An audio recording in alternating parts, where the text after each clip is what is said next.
Solar supporters are calling on Congress to keep these incentives for clean energy. But as our Johan Marin tells us, cutting energy tax funds is one possible outcome.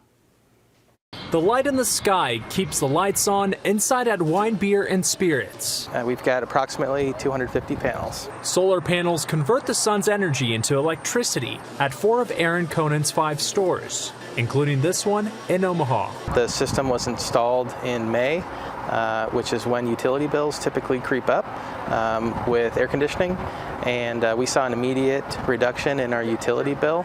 But now tax credits that help people pay for clean energy like Conan's are feeling the heat. Congress is considering a major tax and budget package that could get rid of these funds. You know, obviously I want to see tax credits to encourage American energy production, but that will be all part of the negotiation of how we come up with a total tax package. Congressional leaders believe cutting energy tax funds would help benefit the oil and gas industries. However, some think getting rid of this money entirely would be devastating to communities. These investments are creating jobs while lowering Nebraskans' energy bills.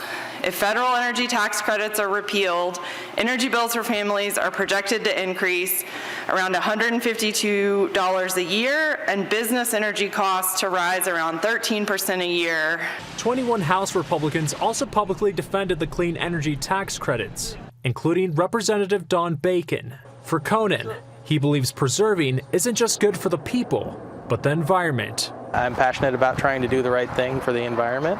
In Omaha, I'm Johan Marin, First Alert 6.